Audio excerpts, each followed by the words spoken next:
کسی بھی چیز سے جس کی سے انسان کی شخصیت معیوب ہوتا ہے اس سے بچا جائے اسے حیا کہتے ہیں۔ اور میں اگر آسان الفاظ میں کہہ دوں کہ کوئی بھی چیز ایسا کہ جسے آپ سمجھتے ہیں کہ یار لوگ مجھے اس حالت میں دیکھ کر مجھے برا کہیں گے، اس چیز سے بچنے کا نام حیا ہے۔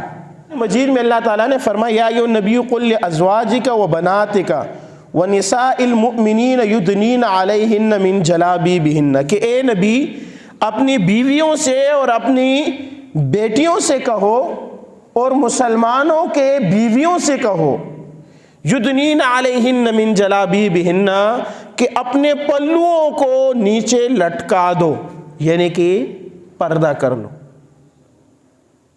بے پردگی معلوم یہ ہوا کہ بے پردگی بے حیائی ہے، اور بے پردگی سے بچنا حیا۔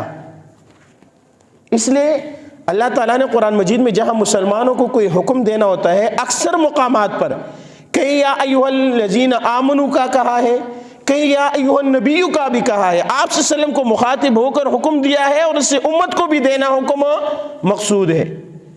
تو یہاں پر کیا کہا کہ مسلمان، آپ صلی اللہ علیہ وسلم کو کہا کہ اپنی بیویوں کو بھی کہو، اپنی بیٹیوں کو بھی کہو۔ میں نہیں سمجھتا کہ ادنے سے ادنا مسلمان یا پورے مسلمانوں میں سے آج تک کوئی شخص ایسا ہو جو اپنے آپ کو آپ صلی اللہ علیہ وسلم سے ایمان میں زیادہ سمجھتا ہو، اور جو اپنی بیوی اور اپنی بیٹی کو آپ صلی اللہ علیہ وسلم کی بیوی اور بیٹیوں سے زیادہ حیادار سمجھتا ہو۔ نہیں سمجھتا کوئی بھی۔ آپ صلی اللہ علیہ وسلم کی بیویوں جتنا، آپ صلی اللہ علیہ وسلم کی بیٹیوں جتنا حیا کسی میں نہیں۔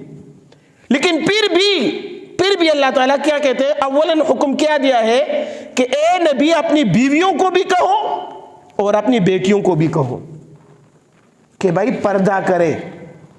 نبی کی بیوی اور نبی کی بیٹی سے بڑھ کر کوئی پردہ کرنے والا نہیں، لیکن پھر بھی حکم دیا۔ آج کل کیا کہتے ہیں؟ او جی پردہ دل کا ہونا چاہیے، چہرہ نظر آ جائے باقی اور کچھ نظر آ جائے تو کوئی مسئلہ نہیں، چہرہ پردہ دل کا ہونا چاہیے۔ بھائی سمجھو تو صحیح کہ کیا تم فاطمہ سے بڑھ کر حیادار ہو؟ تمہارا دل فاطمہ رضی اللہ تعالی عنہا سے بڑھ کر با پردہ ہے؟ تمہارا دل حضرت عائشہ حضرت خدیجہ سے بڑھ کر با پردہ ہے؟ تو جب نبی کی بیوی نبی کی بیٹی کو پردہ کرنے کا حکم ہے، تم کیسے کہتے ہو کہ پردہ صرف دل کا ہونا چاہیے؟ پردہ اگر صرف دل کا کافی ہوتا تو اللہ تعالیٰ کہہ دیتے کہ پردہ دل کا کرو، چہرے کا مت کرو، جسم کا مت کرو۔ اسی صورت کے اندر اللہ تعالیٰ فرماتے ہیں وَقُلْ لِلْمُؤْمِنِينَ يَغْضُضْنَ مِنْ أَبْصَارِهِنَّ وَيَحْفَظْنَ فُرُوجَهُنَّ،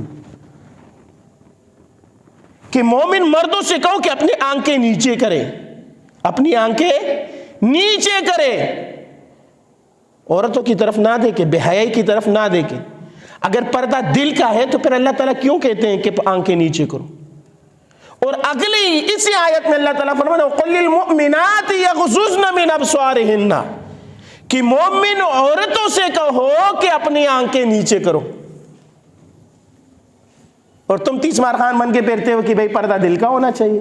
قرآن مجید میں فرماتے ہیں نا موسیٰ علیہ السلام جب شعیب علیہ السلام کے قوم کی طرف چلے گئے، شعیب علیہ السلام کی دو بیٹیاں آئی، وہاں لوگ پانی پلا رہے ہیں، وہاں لوگ جانوروں کو پانی پلا رہے ہیں، لیکن وہ سائڈ پہ کھڑی ہے کیونکہ وہاں بھیڑ زیادہ تھا، ان کے اندر حیا تھا، پیغمبر کی بیٹیاں تھی، وہ آگے جا کے اپنے جانوروں کو پانی نہیں پلا سکتی تھی۔ موسیٰ علیہ السلام نے دیکھا کہ دو لڑکیاں ہیں، رش کی وجہ سے وہ آگے بڑھ کر اپنے جانوروں کو پانی نہیں پلا سکتے۔ موسیٰ علیہ السلام آگے بڑھے، ان کی جانوروں کو پانی پلایا۔ شعیب علیہ السلام کی بیٹیاں جلدی گھر چلی گئی۔ شعیب علیہ السلام نے کہا آج تو بڑی جلدی آ گئی ہو۔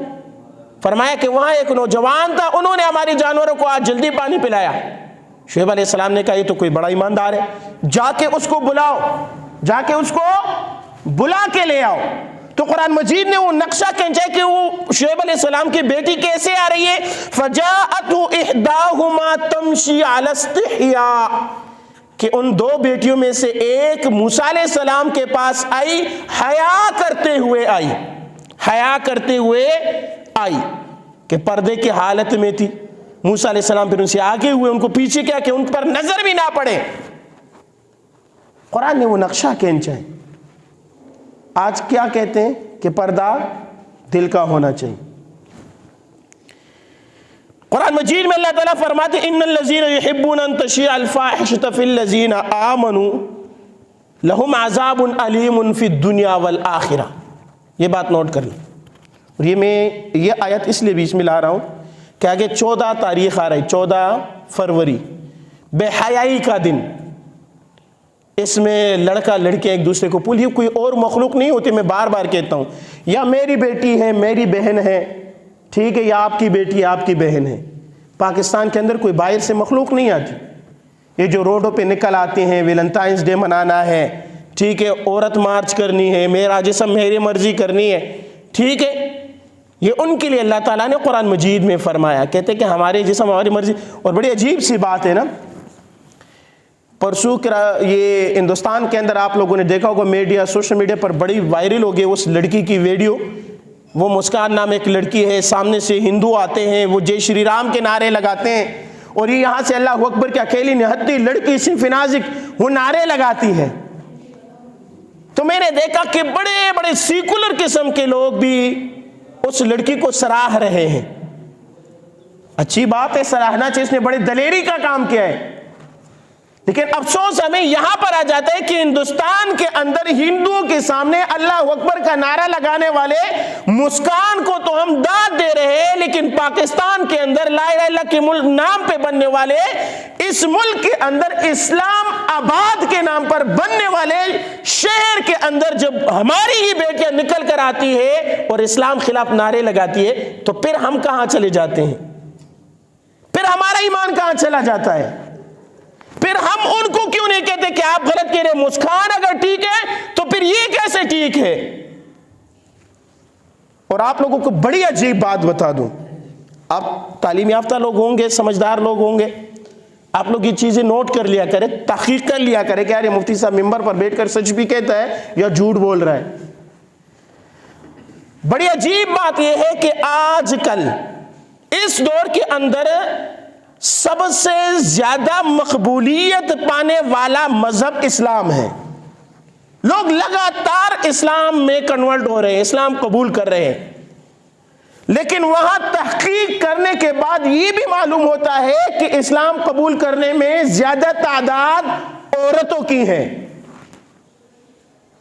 اس کی وجہ معلوم کرنے پر یہ معلوم ہوتا ہے کہ وہ عورتیں کہتی ہیں کہ اسلام نے جو عورتوں کو مقام دیا ہے وہ کسی اور مذہب نے نہیں دیا. وہ عورت اسلام جو عورتوں کو پروٹوکول دیتا ہے, اس پروٹوکول کی وجہ سے اسلام کی طرف آ رہی ہے. مغرب میں نعرہ ہے نا, عورت کو آزادی دو. آزادی کا کیا معنی ہے کہ عورت کو چھوڑو, جو کام مرد کرتا ہے وہی عورت سے کراؤ. عورت چاہے جدھر بھی جائے جائے. آپ لوگوں نے دیکھا ہوگا, ضرور دیکھا ہوگا, آپ لوگوں نے دیکھا ہوگا ویڈیوز دیکھی کہ عورتیں لگی ہوئی مستری کا کام کر رہی, پیسے کما رہی. مغرب میں یہ چیزیں ہیں, باہر ممالک میں یہ چیزیں ہیں. شوہر کہتے ہیں میں کماتا ہوں تو تم بھی کماؤ, تم بھی کماؤ گی میں بھی کماؤں گا. عورت جا کے جو دیہڑیاں لگا رہی ہے, عورتوں نے ٹیلے لگائے ہوئے, عورتوں نے جو ہے وہ کارخانے شروع کے کام کر رہے ہیں. لیکن اسلام کیا کہتا ہے؟ اسلام کہتا ہے کہ مرد کو کہتے تو کما کے لا, اپنی بیٹی کو بھی کھلا, اپنی بیوی کو بھی کھلا, تیری ذمہ داری ہے. عورت کو کہتے تو گھر کا ملکہ بن, تو گھر کا ملکہ بن, گھر کے اندر تیرا کام ہے. اور یہ بھی نہیں کر کے حدود تک محدود کر دے کہ باہر نکلنا ہی نہیں, مجبور ہے آپ نکل سکتے ہیں, رشتہ داروں کے یہاں جا سکتے ہیں, کوئی کام ہے جا سکتے ہیں. ان الذین یحبون ان تشیع الفاحشۃ, کہ جو مسلمانوں کے اندر بے حیائی کو پھیلانا چاہتے ہیں. یہ آگے 14 فروری بھی اسی کی ضمن میں سے. آپ لوگوں نے بھی ایک ویڈیو کلپ دیکھا ہوگا, بہت زیادہ بار بار وائرل ہوتا ہے. اس میں ایک لڑکا آ کے ایک دوست کو کہتا ہے کہ یار میں نے جا کے آج اپنے گرل فرینڈ کو پول دینا ہے. تو وہ لڑکا آگے سے پوچھتا ہے یار تمہارے بہن کو کسی نے پول دیا ہے؟ تو آگے سے وہ تاولا ہو جاتا ہے, غصہ ہو جاتا ہے, میری بہن ایسی نہیں. کیوں تیری بہن ایسی نہیں ہے, کسی اور کی بہن جس کو تو پول دینے جا رہا ہے وہ کسی کی بہن نہیں ہے. کہ تم میں سے کوئی اگر کہتا ہے کہ میں جاتا ہوں اپنی بہن کو لے کر اپنی گرل فرینڈ کو لے کر ڈیٹ پر جاتا ہوں، اپنی فرینڈ کو لے کر ڈیٹ پر جاتا ہوں، تو سوچو تم کسی کو اجازت دو گے کہ تمہاری بیٹی تمہاری بہن کو لے کر جائے کسی ہوٹل کسی کمرے میں رات گزارے، کسی پارک میں جا کر ایک ہی کپ سے دونوں جوس پیتے رہے؟ تم پسند کرتے ہو؟ اگر تم نہیں کرتے تو کسی اور کی بیٹی کی طرف تم کیوں آنکھیں اٹھاتے ہو؟ یہی بے حیائی ہے۔ اللہ تعالیٰ نے فرمایا کہ جو لوگ چاہتے ہیں، جو لوگ ایسے پروگرامات ارینج کریں، آج کل پروگرامات باقاعدہ اس کے لیے پارٹیاں ہوتی ہیں، تو اللہ تعالیٰ نے فرمایا، اور اللہ تعالیٰ کی بات زمین اوپر جا سکتی ہے، آسمان نیچے آ سکتی ہے، اس میں کوئی فرق نہیں آتا، کہ جو لوگ اس چیز کے خواہش مند ہو کہ مسلمانوں کے اندر بے حیائی آ جائے، اللہ تعالیٰ ان کو دنیا میں ضرور دکھاتا ہے، ان کو غربت کی زندگی۔ آپ لوگوں نے دیکھا ہوگا نا، ان کو تو بڑے کمزور کر کے، ان کو بڑے غریب کر کے ثابت کرتے ہیں۔ فلاں ایکٹر جس نے پوری زندگی اپنی فلم انڈسٹری کو وقف کر دی تھی، آج غربت کی حالت میں مر رہا ہے، کوئی اس کا پوچھ نہیں رہا ہے۔ یہی وہ عذاب ہے جو اللہ ان کو دے رہا ہوتا ہے، یہی وہ عذاب ہوتا ہے جو اللہ ان کو دے رہا ہوتا ہے۔ فلاں جو ہے کردار والا شخص کینسر میں مبتلا ہے، جو حکومت اس کا پوچھ بھی نہیں رہی، اس نے بڑا کردار ادا کیا، یہ عذاب اللہ دے رہا ہوتا ہے، قوم کو دکھا رہا ہوتا ہے کہ جب اتنے یہ کرنا تھا تو کیا تھا اور آج اس پر کیا گزر رہا ہے۔ یہ وہی عذاب ہے، ہمیں اور آپ کو دیکھنا چاہیے۔ ان الذین یحبون ان تشیع الفاحشۃ، یہاں اللہ تعالیٰ ثابت کر دیتا ہے۔ ابن عمر رضی اللہ تعالیٰ عنہ فرماتے ان الحیاء والایمان قرنا جمیعا فاذا رفع احدهما رفع الاخر۔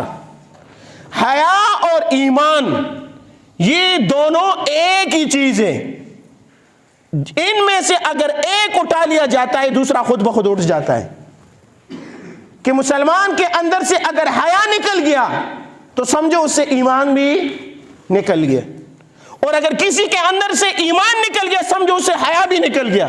دیکھ لو مغرب کو، ان کے اندر حیا نہیں ہے تو ایمان بھی ان کے اندر نہیں ہے۔ اللہ تعالیٰ نے قرآن مجید کے اندر 15 پارے کے اندر جو فرمایا وَلَا تَقْرَبُوا الزِّنَا، اللہ تعالیٰ نے وَلَا تَقْرَبُوا، قرب قریب مت جاؤ زنا کے۔ اب ہونا تو یہ چاہیے تھا کہ اللہ تعالیٰ حکم دیتے وَلَا تَفْعَلُوا الزِّنَا، کہ زنا مت کرو، لیکن اللہ تعالیٰ نے کیا فرمایا وَلَا تَقْرَبُوا الزِّنَا، زنا کے قریب بھی مت جاؤ۔ لڑکی سے دوستی شروع ہو گئی، زنا کی قربت بڑھنے لگی، اب زنا تو نہیں ہو رہا ہے لیکن زنا کے قریب جا رہا ہے، یہ چلتی جائے گی آگے زنا میں کنورٹ ہو جائے گی۔ آپ لوگ دیکھیں آج کل عدالتوں کے اندر یہی کیسز چل رہے۔ پرسوں اسی محلے میں مجھ سے کسی نے پوچھا کہ کالج کے اندر ایک لڑکا اور ایک لڑکی نے آپس میں ایک دوسرے کو کہہ دیا کہ ہم میاں بیوی ہے، دونوں ساتھ رہے، اب شوہر نے بیوی کو کہہ دیا کہ میں نے تمہیں طلاق دے دیے، کیا یہ طلاق ہو گئی یا نہیں؟ میں نے کہا نکاح ہی نہیں ہوا ہے تو طلاق کہاں سے آ گئی؟ کیوں؟ یہ معاملہ کس چیز سے شروع ہوا ہوگا؟ دوستی سے۔ پھر تو میری بیوی ہے میں تیرا شوہر ہوں، آج ہی یہ کوئی پاپڑ ہے دکان سے آپ نے خرید لیے اور کھا لیے، کوئی نظام نہیں، کچھ بھی نہیں ہے۔ تو اللہ تعالیٰ نے فرمایا کہ زنا کے قریب مت جاؤ، جو باتیں زنا کی طرف لے جاتی ہے اس کے قریب بھی مت جاؤ۔ عبداللہ بن عباس رضی اللہ تعالیٰ عنہ فرماتے لا تسافر المرأة الا مع ذی محرم ولا يدخل علیہا رجل الا ومعها محرم، کہ عورت کسی کے ساتھ سفر نہ کرے مگر یہ کہ اس کے ساتھ اس کا کوئی قریبی ذی محرم رشتہ دار ہو، خونی رشتہ دار ہو، اور مرد عورت کے اوپر داخل نہ ہو مگر یہ کہ وہ عورت تنہا ہو تو اس کے اوپر داخل نہ ہو۔ ٹور پہ جا رہے جی ہم فرینڈ اور کالج والے یونیورسٹی والے، ہم جا رہے ٹور پہ جا رہے جی کشمیر کی طرف، پورا بس جاتی ہے، لڑکیاں لڑکے ایک ساتھ بیٹھے ہوئے ٹور پہ جا رہے، باپ بھی غیرت بھی کہتا ہے، بغیرت دا پتر بھی کہتا ہے کہ جا فلاں تیرے دوست جا رہے تو بھی جا، وہاں جا کر پھر الگ دو بندے کمرے لیتے۔ عورت کے اندر اللہ تعالیٰ نے کشش رکھی ہے، میلان رکھی ہے، مرد کا اس کی طرف جاتا ہے، مرد اور عورت ایک ساتھ ہو۔ تیسرا حدیث میں آتا ہے کہ ان کے ساتھ شیطان ہوتا ہے۔ اذا فاتک الحیا ففعل ما شئت، حضور پاک صلی اللہ علیہ وسلم نے فرمایا، حدیث کا ایک ٹکڑا ہے کہ جب حیا ختم ہو جائے پھر تم جو چاہے کرتے رہو، کرو، پھر تمہاری نیکیوں کی کوئی اثر باقی نہیں رہے گا۔ جب حضور صلی اللہ علیہ وسلم بیعت کر رہے تھے نا، حضور پاک صلی اللہ علیہ وسلم امت کی عورتیں جو ان کے نکاح میں نہیں، ان کے لیے بیٹیوں کی درجے پر ہیں، وہ بھی جب آپ صلی اللہ علیہ وسلم کے پاس آتی ہے، آپ صلی اللہ علیہ وسلم کے ہاتھ پر بیعت کرتی ہے، تو آپ صلی اللہ علیہ وسلم نے کہا نہیں، ہاتھ میرا آپ کو لگانا جائز نہیں ہے، آپ لوگوں سے ایسے ہی بیعت کروں گا۔ اور یہاں کیا کہتے، گڈ مارننگ سر، ہاتھ ملا دیتی، دروازے پہ کھڑے ہوتے، کسی دفتر میں جاؤ ہاتھ ملاتی۔ حضرت معقل بن یسار رضی اللہ تعالیٰ عنہ فرماتے ہیں کہ کسی مرد کے لیے یہ بات ٹھیک ہے کہ وہ لوہے کی کنگھی سے اپنے سر میں کنگھی کرے۔ لوہے کی کنگھی سے پرانے زمانے میں جب سزا دی جاتی تھی نا، تو لوہے کی کنگھی اس میں سر میں مارا جاتا، پورا چمڑا اتر جاتا۔ حضرت معقل بن یسار رضی اللہ عنہ حضور پاک صلی اللہ علیہ وسلم کا قول نقل کرتے ہیں کہ کسی مرد وہ لوہے کی کنگھی سے کنگھی کر لے، یہ اس کے لیے ٹھیک ہے، بجائے اس کے کہ وہ کسی ایسے عورت کو ٹچ کر لے جو اس کے لیے حلال نہ ہو۔ اللہ تعالیٰ فرماتے فَلَا تَخْزُزْنَ بِالْقَوْلِ فَيَطْمَعَ الَّذِي فِي قَلْبِهِ مَرَضٌ۔ عورت کو اللہ تعالیٰ کیا فرما رہے ہیں کہ مرد کے سامنے اپنی آواز میں نزاکت پیدا نہ کرو۔ فَيَطْمَعَ الَّذِي فِي قَلْبِهِ مَرَضٌ، وہ شخص آپ کے طرف طمع لالچ کرنے لگا جائے گا جس کے دل میں مرض ہو، جس کے دل میں حرامی پن ہو، وہ آپ کی طرف لپک جائے گا۔ دروازہ کٹکھٹایا، ایک بزرگ کے بارے میں نے سنا، وہ انہوں نے بڑی خوبصورت بات لکھی، کہتے ہیں عورت وہ عورت ہوتی ہے جب شوہر گھر میں ہو تو وہ عورت ہوتی ہے، جب شوہر گھر میں نہ ہو تو وہ مرد بن جاتی ہے۔ دروازہ کھٹکھٹایا، کوئی ہے آگے سے، عورت سے پوچھ رہی ہے کہ جی عبد الکبیر گھر میں ہے، کوئی جی نہیں، عورت آگے سے جاؤ، نہیں وہ نہیں ہے، بعد میں آ جاؤ۔ آگے سے وہ دروازہ کھٹکھٹاتے ہیں، اندر سے نزاکت، جی کس سے بات کرنی ہے، کیا کام ہے بتائیے، اور بڑی نزاکت سے نقل شروع، مرد کہے گا یار 2 نمبر ہے، یاری لگاؤ، لائن چلاؤ۔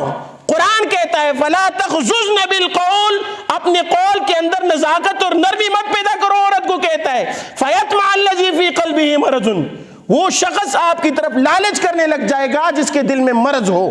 لہٰذا یہ بات اپنے بیوی کو، اپنی بیٹیوں کو آپ لوگوں نے سمجھانی ہے۔ ضرورت پڑ جائے مرد سے بات کرنے کی تو ٹماٹر میں 5 روپے کم کرانے کے لیے نزاکت اپنی مت بیچو۔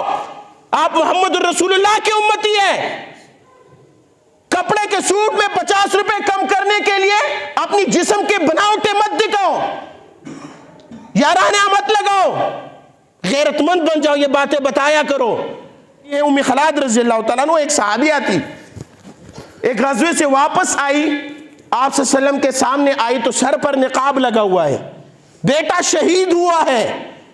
آپ صلی اللہ علیہ وسلم سے پوچھے کہ یا رسول اللہ میرے بیٹے کا کیا ہوا، باتیں کر رہی، اپنے بیٹے کے حوال پہ پوچھ رہے، آپ صلی اللہ علیہ وسلم نے فرمایا وہ تو شہید ہو گئے۔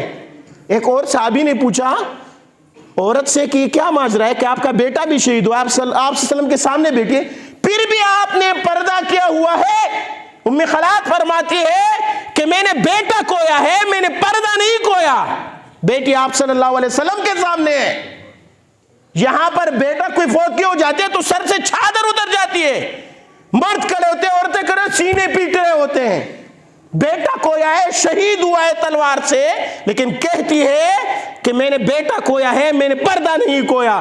حضرت عائشہ رضی اللہ تعالیٰ عنہ فرماتی ہے کہ جب ہم حج پہ ایک مرتبہ ہم سفر پہ جا رہے تھے، رسول اللہ صلی اللہ علیہ وسلم ہمارے ساتھ تھے، ہم جب جاتے تھے صحابہ میں سے کسی کی سواری ہمارے قریب سے گزرتی تو ہم پردہ کر دیتے، وہ آگے نکل جاتے یا پیچھے رہ جاتے تو ہم پردے کو اٹھا لیتے، پھر سفر شروع کر دیتے۔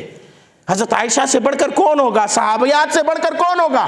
حضرت فاطمہ رضی اللہ تعالیٰ عنہ جب بیمار پڑ گئی تو اپنی باندی سے کہتی ہے کہ یہ کیسا منظر ہوگا کہ عورت مردوں کی طرح مجھے جو ہے چارپائی پہ لٹایا جائے گا، میرے اوپر چادر ہوگی، وہ چادر کبھی اٹھے گی کبھی نیچے ہوگی، میرے جسم نظر آئے گا، میرے مرنے کے بعد لوگ مجھے دیکھیں گے، میں یہ کیسے برداشت کر لوں؟ آگے سے باندیا کہتی ہے کہ میں ایک بات نہ بتاؤں؟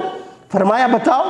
فرمایا میں نے حبشہ کے اندر دیکھا ہے کہ وہ لوگ جب عورت کا جنازہ اٹھا کر لے جاتے ہیں تو اس پر یوں کوہان کی طرح وہ بنا دیتے ہیں۔ انہوں نے کہا تم بنا کر دکھاؤ۔ وہ باہر سے لکڑیوں کو لائے اور تیر کی کمان کی طرح ان کو یوں کر کے پورا وہ ایک چیز بنایا۔ حضرت فاطمہ نے ان کو وصیت کر لی میرے مرنے کے بعد میرے جنازے پر ایسا ہی وہ بنانا، اس کے اوپر چادر ڈالنا کہ میری جنازہ بھی کسی کو نظر نہ آئے۔ ہم اسی فاطمہ کے ماننے والے ہیں، ہماری بیٹیاں ان کے نقش قدم پر چلے گی، لیکن ہماری بیٹیاں کس طرف جا رہی ہے؟ فلاں ڈرامے کے اندر جو عورت نے کپڑے پہنے ہیں وہ سوٹ لے آؤ، بغیر دم دبا کر جاتے جی وہی لے آتا ہوں، اسی طرح بن جاؤ، اسی طرح کے بال بناؤ، اسی طرح کا میک اپ کر کے دکھاؤ، ناراض نہیں ہونا، ہو رہا ہے یہ سب کچھ ہو رہا ہے۔